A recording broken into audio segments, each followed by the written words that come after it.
HR issues can kill you. One complaint against your company can turn your world upside down.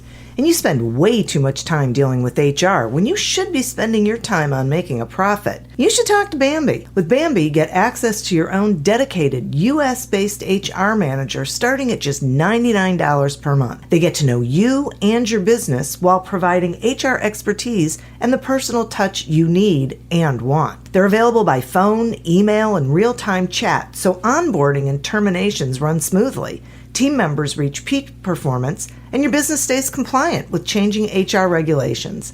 And with Bambi's HR Autopilot, you'll automate important HR practices like setting policies, training, and feedback. HR managers can easily cost $80,000 a year, but Bambi starts at $99 per month. Schedule your free conversation today to see how much Bambi can take off your plate. Go to Bambi.com right now and type in Accelerate under podcast when you sign up. It'll really help the show. Spelled BAM, BEE.com. Bambi.com. Type in Accelerate. Somewhere out there, there's a man on a park bench eating his 500th PB&J. He has no idea Papa John's has new Papadillas that are way better than a boring sandwich. With Papa John's best meats, cheeses, and veggies hand-folded into a crispy flatbread crust. Someone better tell that man. Get a new Papadilla in one of 4 flavors for just $6. Better ingredients, better pizza, better than a sandwich. Papa John's. Not valid with discounts, fees, and taxes. Extra prices may vary.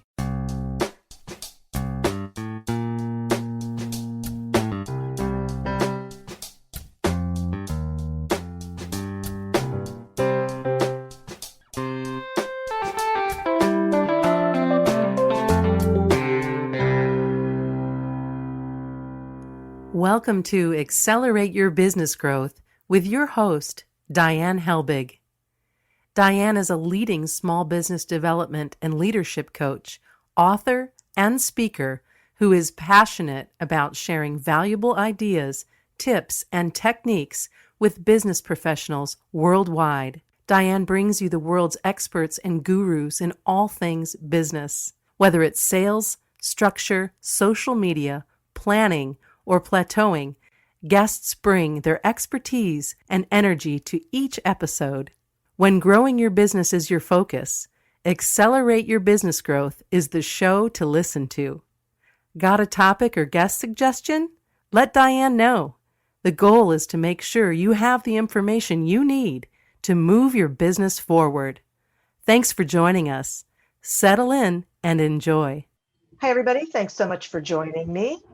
Today's podcast is sponsored by Audible.com, and boy, I am so grateful to have Audible as a sponsor. They have been for a couple of years, and I just love them because they don't only have audiobooks, they have a whole bunch of audio content that you get to pick and choose. So I'm offering you a free trial. You can go to audibletrial.com/businessgrowth and sign up for the trial and explore. See what you find. I think you're also going to find that it's a time saver. So it's a double bonus. The Accelerate Your Business Growth podcast is enjoying inclusion on lists of the best podcasts to listen to for sales, small business, social media, leadership, just a whole bunch of lists. And I am really honored. But it's really because of the guests.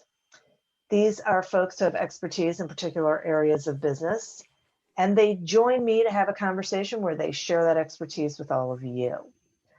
Today is no different. My guest today is Deevo Tindall.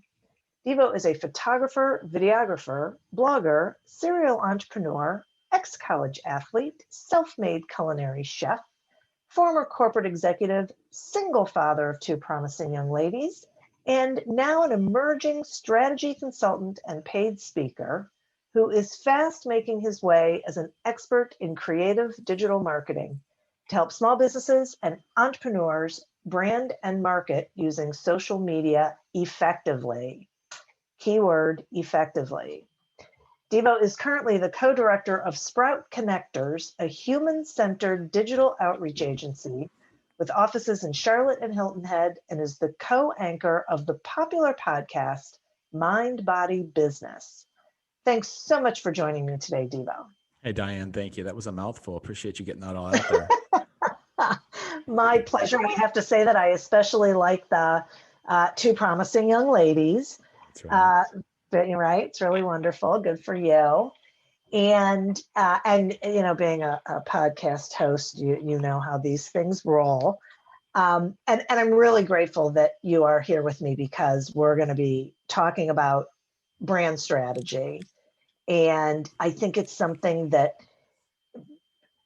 people don't really get. You know, I think brand is this weird thing. People either think they understand it and don't, or they know they don't understand it. But I want to talk about storytelling when it comes to branding, if we could, and you know, see if you could share how storytelling has an impact on our brand, and or you know, how we can use it effectively with our brand, that kind of thing. Yeah, absolutely. I'd love to. So branding, it's an enigma. I don't think it has to be as complicated as some people try to make it, but at the core of branding, in my estimate, is storytelling, which, if you go back to the history of human development, it's a keystone of our evolution, from the earliest humans sitting around a campfire and swapping stories, to the latest hunt they just accomplished, or the latest territory that they just traversed. Storytelling has been part of our keystone of our lives from the very beginning, and today obviously transported into a modern mix, an amalgamation of what we do with social media, traditional marketing, websites, etc. You're still connecting with people on a human level, and by utilizing storytelling, it enables our marketing efforts to develop those connections with a broader audience, or a very specific avatar, depending upon what it is you're trying to market. It's a fundamental human experience, and the more you can wrap your head around that, people aren't necessarily buying your product, they're buying your story, that they're buying that connection. What is it they can connect with on that human level with you? Wow, that's so interesting. You know, I when you say it, I get it, because of course, this is how humans have been communicating really forever. But I hadn't made the connection between that storytelling and branding before, you know, until you just explained that, and that connection to the story, connection to the human element of it. It's interesting. Yeah, there's some psychosis behind it, but if you understand, and you don't have to be a psychology guru to understand it, but if you just on a human level, just think about how you engage with your friends or your family, and the products that you consume on a regular basis. More often than not, if you were to take an index of what's in your pantry or in your fridge, or what you wear, or what you know, the cars that you drive, there's some sort of a psychosis or a psychological bond that you've developed with that. And by marketers' ability to communicate that brand through the story, you're able to elevate the meaning of your brand and better crystallize that, how it fits into each of your customers' lives. Does that make sense? Yeah, it does. Yeah. Yeah. So it's a powerful method, and there's so many different ways you can go about it. You know, you can use storytelling to teach something. So your audience might be seeking to learn more about your product, or more about the world that the two of you coalesce in. It's an educational tool. It can also be a tactical tool to engage consumers. Right now, we live in this fragmented media world, right? And we're all competing for the same set of eyeballs to purchase the same product, in essence. And so anything you can do to separate your brand and leverage any other assets, your value proposition, if you will, anything you can do to leverage that value proposition, so that the people that you're buying to, your avatar, can have some sense of resonance, why they should give you more of their time, why they should give you more of their money, and anything you can do to create that story around why your brand is key for them, whether it's to educate them, to make their life a little bit better, to make their life a little bit easier, you're more inclined to make that connection with them and develop sort of a long-term buyer, if you will. Yeah, I totally understand that. That's interesting. And talk to me about visual storytelling and why it's important. Well, so I think everybody wants to be on social media and everybody has Yeah. something that they're selling. I was talking to a woman today who has, interestingly enough, she is a 60-year-old woman who has been a lifelong roller skater. And she's been asked by an association of hers to take over their social media and grow that social media brand, but she doesn't have the slightest idea about social media and where to begin. And so I asked her to take a step back for a second and think about what are the things that made you do roller skating for the last 50 years of your life. She's been roller skating since she was 10 years old. Wow. What is it that you love about roller skating? And she started, you could tell she went into her happy place, into this zen moment in her mind, like her eyes rolled back into her head. And she's like, oh my God, let me tell you these stories. And she literally prattled off 20 minutes of stories of her roller skating to and from the park and after school and going to get snacks and hanging with her girlfriends and roller skate. And I was like, there's your visual. There is your je ne sais quoi, if you will. Those are the things that have resonated with you and made you a lifelong roller skater. So how can you transpose those into some sort of a visual artifact so that other people can experience that same passionate joy that you've experienced for 50 years roller skating, and use that as your arsenal to create stories and backstories and behind the scenes where you pull back the curtains on what the benefits of roller skating are and visually present that as an artifact to your potential audience so they too can share in that joy. Does that make sense? Oh my gosh, completely. So visual Yeah. storytelling at the core, and we live in this powerful world of what are we population? 7.5 billion people. So 3/4 of that 7.5 billion are on social media. You take away the young babies who don't have phones yet. And even those, I was sitting in the airport yesterday and I'm watching like 2-year-olds with phones in their hands. So basically it's probably like 7.3 billion people, right? So Yeah. never before in the history of humans, and I say this all the time, like social media is a heinous tool if used irresponsibly. But if you can use it responsibly, never before have we had the opportunity to propagate our personal story to so many people for basically free. And so visually, if we can find a way to compile all the different things that make us who we are, whether we're selling something, whether we're an influencer, whether we're a blogger, whether we're a photographer or a videographer, if we can find some way to visually create content that tells a story without having to talk about the story, people can look, they say a photo's worth 1,000 words. It's worth much more than that, because if you can capture somebody's attention with a photograph, and you have the capacity to do that now for free to 7.5 billion people, you already have your hook. And then how do you follow up on that? There's a whole different can of worms to that, but how do you follow up on that? But it's the initial leverage piece that gets people into your content stream. Does that make sense? It does, because as you're talking about it, what it keeps coming to me is that because then people can feel it for themselves. Absolutely. Yeah. Yeah. Yeah. So you think about all the great brands, Mhm. Nikes and the Coca-Colas and the Subarus and all the people who are just brilliant at marketing. They're selling psychology to you. That you're buying their psychology. They have massive payrolls of people who sit behind the scenes and study the psychology of the buyer. And then the content is created to support the psychology of who they think their avatar is. And I encourage everybody I work with in this capacity is that you're not selling to everyone. You're selling to a very specific targeted audience. Yeah. And because you're not a Coca-Cola, you have to be very segmented in how you market to that audience. And so visually, what kind of content should this roller skate queen create? Because her audience is not 15-year-olds. Her audience is adults who are looking to get back into the space of some sort of safe, low density exercise that at the same time might transport them back to their yesteryears when they were ordering a milkshake, on the front of their Ford Mustang, right? So, how can you visually do that to transport people back into some sort of persona, if you will? Okay.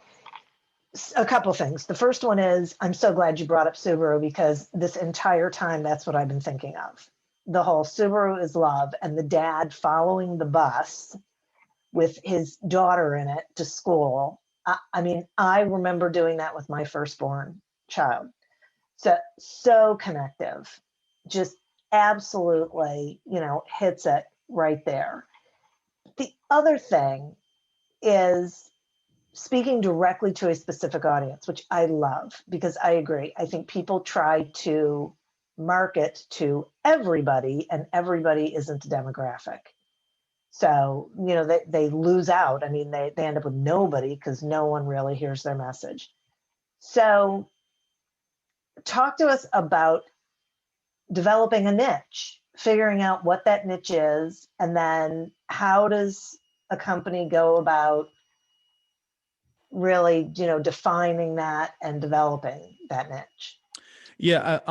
Before I answer that, Yeah. Subaru is brilliant about that. So if you think about some of the core elements of humanity that is our very existence, love is at the very crux of all of that. Whether you're a father or you're a mother or you're a lover or you're a partner or a husband or a wife, at the crux of that is love. And so they've been brilliant about taking that simple little 4-letter word and transposing it across like literally every spectrum of humanity, whether, they had that picture of that couple kissing with their cars parked side by side, or, the father in the bus. And it's brilliant. So, anyhow, developing your niche. I think early on in my business, especially because I used to work in the corporate world for years, and I did photography as it was sort of a passion project for me. And I didn't actually realize that I was good at photography until after my marriage in 2003, when I had a less than desirable experience with my photographer. And I realized, wow, he just charged me $4,000 for a less than desirable product. It took me over a year to get that. And there's got to be a better way to do that.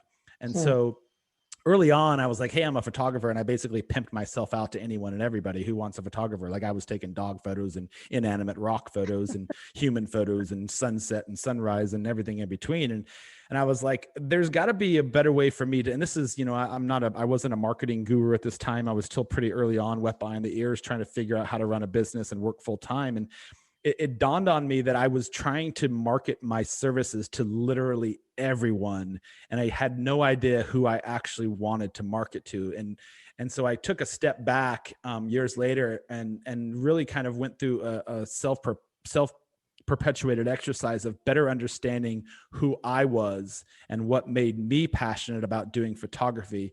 And it really opened up a whole different spectrum of opportunities for me, because I realized that I wasn't just passionate about photography. I was really passionate about storytelling and engaging with people that were looking for something a little bit deeper than just a photograph. And so being able to hone in on that and kind of expound upon that concept of storytelling for people who are looking for more of an experiential aspect really enabled me to develop the brand that I've developed over the years. So I think I sort of softly answered that question. Yeah. So here's my question. Because I think it's a great example of how you figure it out. Was it uncomfortable or scary to be focusing so specifically on a particular client? Well, I think it is scary initially, because you're like, oh, wow, I just had to turn down that newborn puppy photo shoot. But what happens is when you really start to narrow in on your avatar and narrow in on your niche of who you want to work with, you become better at defining what you're really good at. And when you're better at defining what you're really good at, you're able to fill in the things that make you passionate. And what happens is there's sort of a cascade, because you're so passionate about doing work that really stimulates you and excites you. You're able to better talk about that. You're better able to tell that story. And you're also better able to create a more fulfilling product. And the other side of that is your product is better, your service is better, everything you do is better because you're more passionate about it. You're more likely to get on that customer service phone call that you don't like to do. You're more likely to take a look at, your accounting if you're still doing your own personal accounting. You're more likely to get up in the morning and be excited for your work, because the things that are coming in your queue are exactly what it is that you want to be working on. And so I think, yeah, probably early on it can be scary, but what isn't scary early on for anybody who's a virgin at something like it, you know, and I don't roller skate, but you know, the thought of me putting on 2 roller skates and going down the street, it sounds absolutely terrifying to me because I don't have very good balance. So, Yeah. but if I were to pick that up and get really good at it and practice at it and find that this is something that I really like, imagine where my opportunities would be. It's just like, wow, I can't wait to go roller skating with you tomorrow. Right, Diane? Yeah. Yeah, except I don't like to roller skate. Neither do I. I've always been a 2 feet on the ground type of person. Me Like too. I don't like to ski or snowboard or Me any of those sorts either. of things. That's so funny. I'm the same way. Just, keep me on the planet. I'm all good. Don't let me go up high on I'm anything. really athletic. I just got to have my feet doing the work for me, Yeah. not anything that doesn't have my feet. I can so relate to that. And I can also relate to this idea that when you're doing something that you're passionate about, you really can tell the story. You really are, you get better at it. You want to be doing it. You're enthusiastic, and that enthusiasm is contagious. So the people who value that find it and find you, because that's really what they're looking for. So you're really helping people find you by, having that niche. Absolutely. Yeah. It's a great way Huh. of putting it. Yeah, it's really interesting. I mean, I'm all about it, and I worry about people who really feel like they're so afraid that they're going to miss out on business that they end up scattershotting. It's like using what do they say? It's using a shotgun instead of a sniper rifle. That's a good analogy. Yeah. Not a fan of guns, but I understand the Yeah. analogy. Yeah, absolutely. I used to I should go back to it. The fishing analogy. It's the difference between fishing with a net and fishing with a rod and reel. Yeah, that's a great analogy. In fact, I was just in Mexico and I was watching early morning. There was a guy who was out fishing with a net, and I watched him cast his net and bring in his net, and then I watched him sit there and throw back more than half of what was in his net. And then a couple nights later, there was a young man and a young woman who were just sitting there at sunrise, sunset, casting specifically their reel and just fishing for stuff. And you're right. You can be more focused on what it is you're looking for based upon the type of bait you use, where you stand in the water, what time of the day you're in the water, that sort of stuff. And so finding your niche is really it's not a very complicated exercise, but it's really first and foremost having some introspective about what you do and defining what you're really good at, and really sitting down and making a journal entry around what are the things that I am really, really good at, and what I'm really, really, really passionate about, and how can I turn those into some sort of an industry for revenue. So that also speaks to not trying to be all things to all people, or say that you can do something when really you can't or you shouldn't. Yeah, absolutely. So I think that when you end up trying to be everybody's personal hero, you end up running yourself into the ground, because you're going to be making savior calls all day long.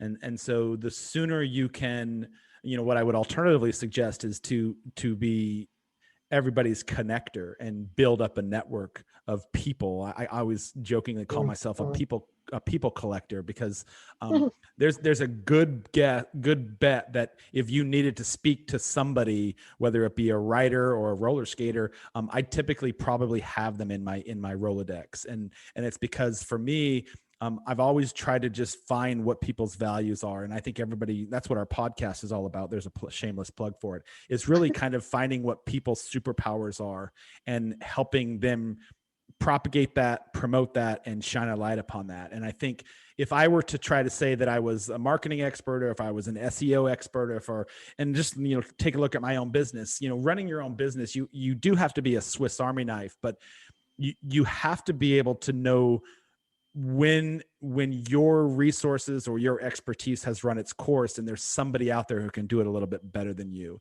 And so staying in your lane and kind of focusing on the business development side, or whatever it is that your role is within your business, and outsourcing that to other people let them do the stuff that they're really good at, and let them have that as an opportunity to grow their superpower, you'll find that your business will compound and grow a little bit more exponentially if everyone's kind of doing the things that they're really good at, instead of trying to hire, or try to hire one person to do everything simultaneously.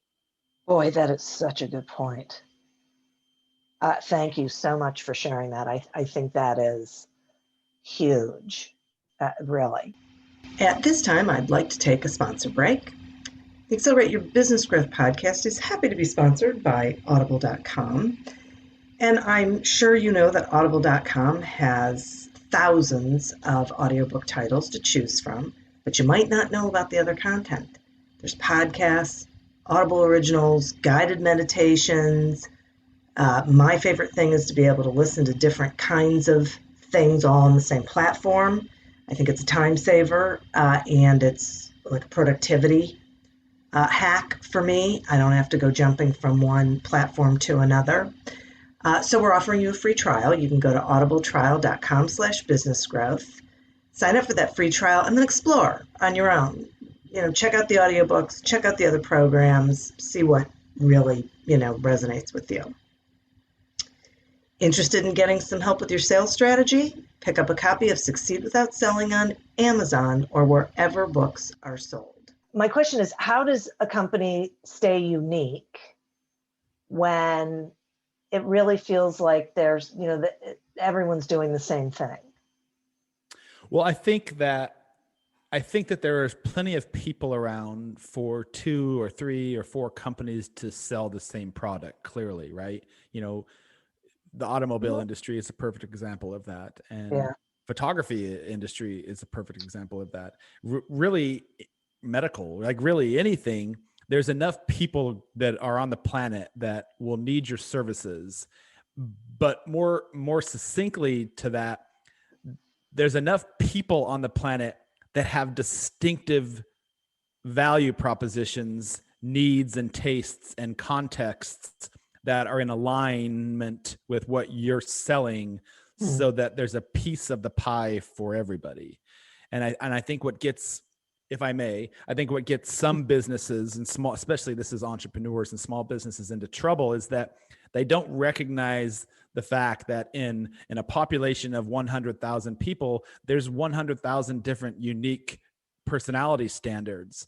And somewhere within that mix, what their service is and what they're really good at and what they really want to offer that small population of 100,000, there's enough unique diversity that they can speak to that individual instead of trying to always worry about what everyone else is doing. And so I hope that makes sense. It does. So I don't think, I've always said, people are like, well, you talk a lot about on social media how you do this and what you do and all those sorts of things, and like you're just basically giving up your secret sauce. And it's not a secret sauce. So let me just break the news to you. Like, nothing on this planet is terribly unique.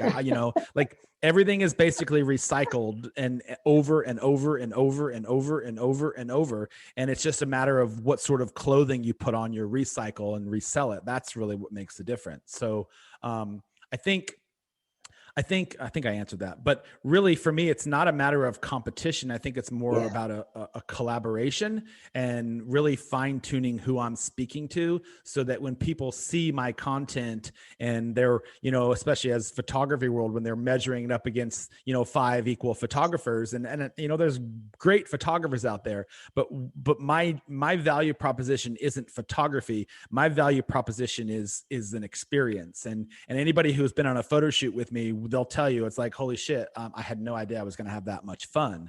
And so we don't sell photography, we sell an experience. And that's kind of what my value proposition is. It's part comedy, it's part adventure, it's part self-deprecation, it's part getting in the car. And, there's been some hairy rides down freeways, and I'm a really aggressive driver from California. So like, I'll pack up my crew in the van and we just hit the road, and it's like, it's a road trip, and I bring food and snacks and beverages. And it's like, it's when they get out of the car at the end of the photo shoot, it's like, holy shit, that was really cool. When can we do it again? And so fine tune who you're speaking to, fine tune who you want to market to, and speak to that audience exclusively.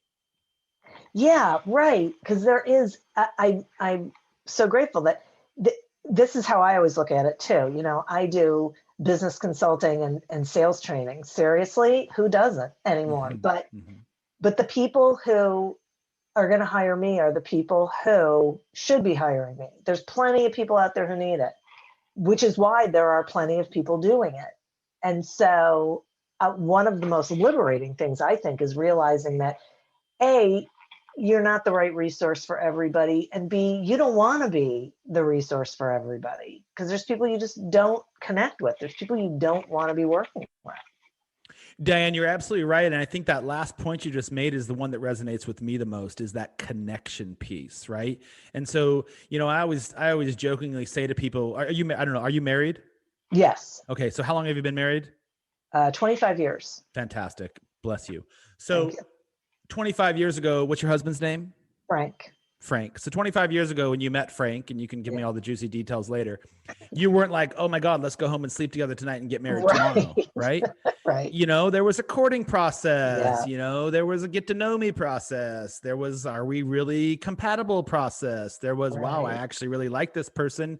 Is this somebody I can live with process? And so, building your raving fans, if you will, building your avatar, if you will, it's a process, and building who you are as a business owner or marketer or whatever it is that you do, it's a process. And so you have to be unafraid to experiment, poke a little bit, prod a little bit, see what works, reflect on it, adapt, grow, reflect on it, adapt, grow. And you'll find over time, if you're honest with yourself, that you'll very quickly start to develop who you are, what you are, and what makes you unique.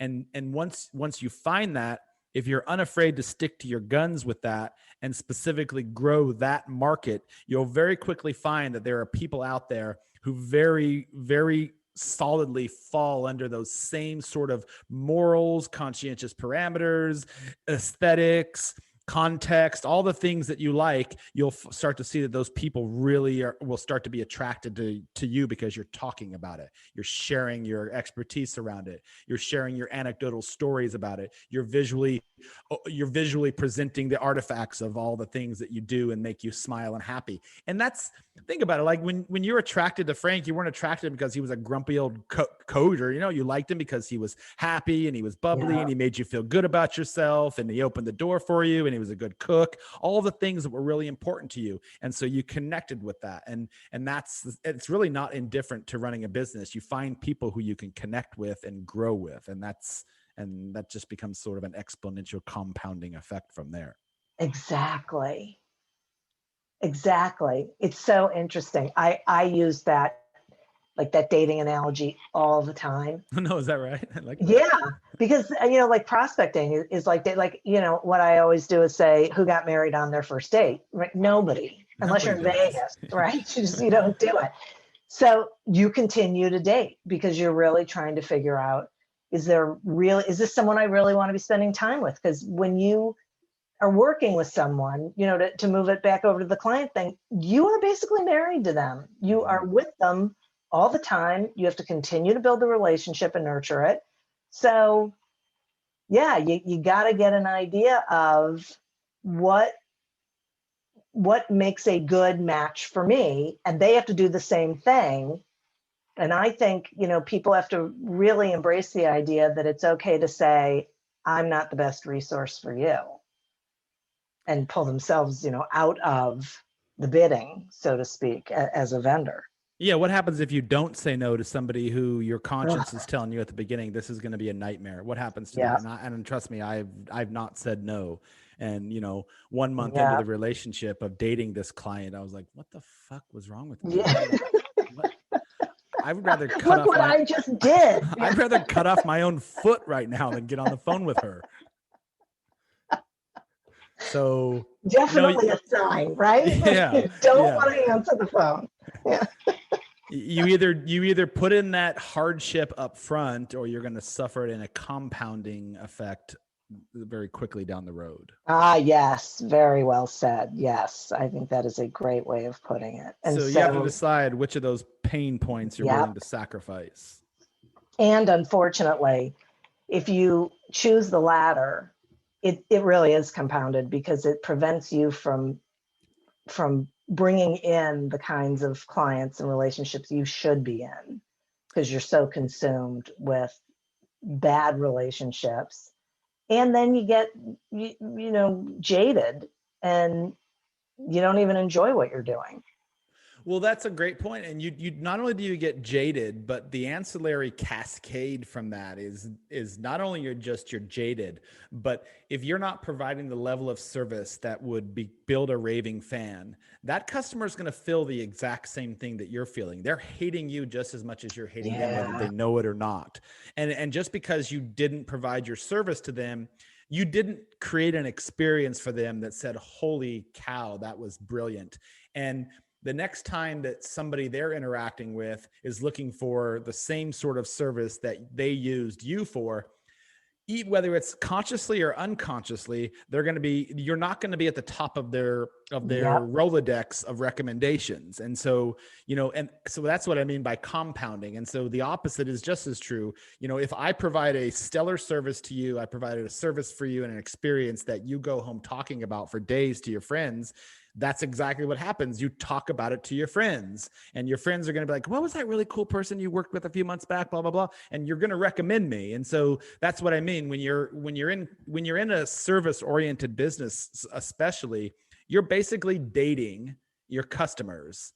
And you don't ever stop dating them, because you're dating their friends, and you're dating their friends' friends, and you're dating their friends and their friends' family, and et cetera, et cetera. And so, yeah, you're basically pimping yourself out for your service. Now, come on. You understand what I'm saying, though? I do. But, pimping yourself out, you take any compliment, right? You do anything. No, so I'm very, very particular about that. Yes. That's too funny. Oh my gosh. Okay. So let's talk about new entrepreneurs. If there was like one piece of advice that you could give somebody who's just launching, just heading out there, what do you think it would be? Have a plan. Sit down and make a plan. Seriously, sit down and make a plan, because your new invention for a funnel bat might have already been invented. So how can you make the funnel bat a little bit better? I don't know. I'm just throwing stuff out. But for me, have a plan. I would, and I don't mean you have to sit down and write out these copious business plans. I would just sit down and make a list of the things that you're really good at, and what is it about your business that is going to make it a little bit different and unique than everyone else is doing, and how can you go about creating that so that when you get stuck in the weeds or you kind of get ready to launch, you have a strategy around how you're going to grow and how you're going to build and how you're going to adapt and how you're going to attract and how you're going to market. Don't just think because you're a good photographer that you're going to jump into the sea of 6 million other photographers and have success, because I would argue till I'm blue in the face that running a photography business is no different than running a Fortune 50 business. You have to have a strategy. You have to have a plan. You have to be relatively good at the numbers. You have to be able to understand what works and what doesn't work. And just because you're a good artist, you're always going to be a good artist if you don't know how to run a business, and you don't know how to connect with people, and you don't know how to network with people. So, I know a really bevy of fantastic artistic photographers who, are working at 9-to-5 jobs because they couldn't make their photography business work. And it's because they just didn't ever have a plan. They just didn't really know how to go from A to Z. And so I would say, start with the plan, work the plan, start with the plan, work the plan, and run your company to the plan. And you won't end up working for your company. You'll be running your company instead. That is great advice. Thank you for that. I mean, that is really so valuable to not just have the plan, but to work the plan, because I agree with you. I think so many people start out with a business because it's something that they know how to do, they enjoy it, but they don't ever think about, okay, how am I going to build this thing? What does it take? What's involved in making this into a viable business? And that's a struggle that they is unnecessary if they just figure it out and get assistance with that. Reach out to their friends who have started businesses successfully. I love that last point you just said, is get resources and work with people, find a mentor, find somebody who's already done this and reach out and learn from. You'll find that most people are very willing to share their advice, and because everyone, it strokes their ego. Hey, this person's asking me how I did something. My ego is stroked. You asked me to be on your podcast. I'm happy to be here. It's great. So, I always give this analogy, and I have a business coach, by the way. I'm not afraid to admit it. I need someone to hold me accountable. I run 3 companies, and I have a team of people that work together with me, and I'm a squirrel chaser, like literally a squirrel chaser. I'm an ideation guy. Like I have all these brilliant ideas. I wake up in the middle of the night and I'm like, ooh, idea. And what happens is I get off target and I start fleshing out the idea, and my coach is like, reel it back in, Deevo, reel it back in. So that's what I meant by working the plan. But early on, and I'll offer this simple analogy. Fresh out of college, I got this fantastic opportunity to work in New York City, and I was one of 2 people in the entire world that was hired for this job. Truthfully, I'm really proud to say that. And I got this really cool salary of $70,000 fresh out of college. And this is back in 1994, and $70,000 in 1997. For me, that's a boatload of money growing up dirt poor from a family of 12. I literally never had a dollar in my pocket. And so $70,000, and I was never taught anything about financial metrics or budgeting or planning or anything like that. I went to college, got my degree, and, stepped out fresh on my feet and hungry for the world and ready to make my empire. And so I got this $70,000 job, and I was like, damn, man, I'm the Mac daddy here. And I went out and bought this really expensive car. And, I was like, I can afford that car. It's only this, I'm making this sort of money. And I never had sat down and factored in that I had to pay for my lease, for my house, that I never had to pay taxes for water, for electricity, that I had to buy groceries, that I needed to buy gasoline, et cetera, right? All of the lifestyle expenses. And when it came down to my month to month after my $70,000 paycheck, I was like, dude, I have barely enough to buy mustard and saltine crackers for lunch today. And I had never sat down and really planned out my life. I just thought, hey, I can afford a $70,000 car. I'm going to go buy it because look how cool I am.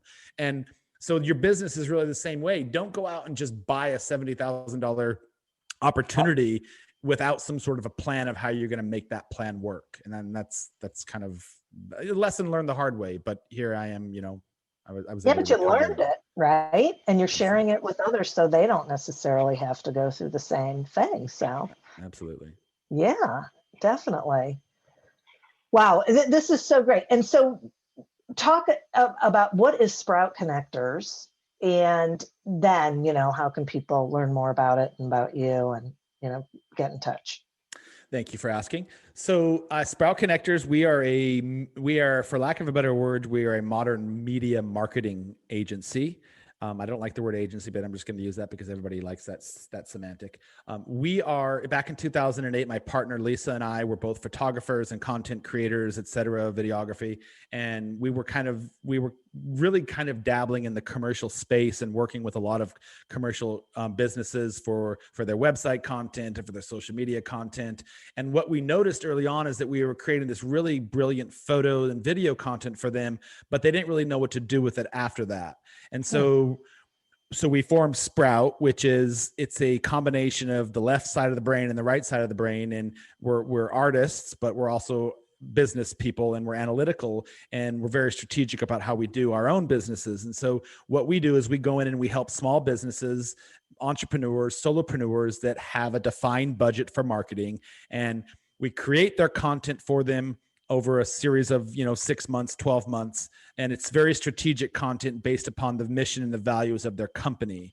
And so we're not just out there shooting photos for the shit of it. We're out there meeting with our clients and treating them just like we were consultants on their team. And so we go through a very intensive discovery process to understand what it is that makes your business work and tick. What do your growth numbers look like? What are your metrics? Who is your avatar? Who are you marketing to? And then we go ahead and we create a social media strategy around what their business value proposition is to support that business value proposition. And then we manage that content and that social media streams for them so that they can be freed up to focus on their business and not caught up in the day-to-day weeds of running social media. Wow. So that's Sprout. That's cool. Yeah. And how do people find you? So you can find us on our website, sproutconnectors.com. That's plural, sproutconnectors.com. Or you can also find us both on social media. My social media handle is Fusion, Fusion, Photog. We have a Sprout platform, but because we both have really strong social media, we're still using our Fusion and Lisa feeds in the time being until we kind of merge and coalesce the two. Lisa Staff is my partner. She's Lisa Staff Photo on Instagram or lisastaffphoto.com. But if you want to get in touch with me, you can go directly to our website, which is sproutconnectors.com. Fabulous. Well, thank you so much for a great conversation. I really enjoyed it. And it's so valuable for people to listen and realize that it's their story that is really the thing that is resonant with the clients that they are supposed to be working with. I mean, to put a big bow on it. And so I really appreciate you coming on and sharing that information. I think, especially as we are into a new year, it's a really valuable thing for people to pay attention to. So thank you for You're welcome. And thank you for the opportunity. Enjoyed being on the show with you. Thank you. Oh, absolutely. And I would like to thank the listeners. You are who we're doing this for. Our goal is that you get the information that you need so that you can do better things in your business, and that you also learn about experts out there who you can then reach out to get some assistance. And I'd like to thank our sponsor, audible.com. Head on over to audibletrial.com/businessgrowth. Sign up for your free trial and check out all of the incredible content that is there for you. And get your sales strategy headed in the right direction with Succeed Without Selling. As always, continue to prosper and be curious. And until we meet again on another episode of Accelerate Your Business Growth, goodbye and good day. Me, but also you. The Pharaoh fast forwards his favorite foreign film, Powder Donut. Okay, what's my line? The only line I see here on the script is get options based on your budget with the Name Your Price tool from Progressive. Oh man, that's a tongue twister, huh? I'm sorry, I'm gonna need a few more minutes. Bulbous Walrus, the Bulbous Walrus. The Name Your Price tool, only from Progressive. The owl ran afoul of the comatose coxswain. Progressive Casualty Insurance Company and affiliates. Price and coverage match limited by state law. Me, but also you. The Pharaoh fast forwards his favorite foreign film, Powder Donut. Okay, what's my line? The only line I see here on the script is get options based on your budget with the Name Your Price tool from Progressive. Oh man, that's a tongue twister, huh? I'm sorry, I'm gonna need a few more minutes. Bulbous Walrus, the Bulbous Walrus. The Name Your Price tool, only from Progressive. The owl ran afoul of the comatose coxswain. Progressive Casualty Insurance Company and affiliates. Price and coverage match limited by state law. Great careers are forged out of great relationships.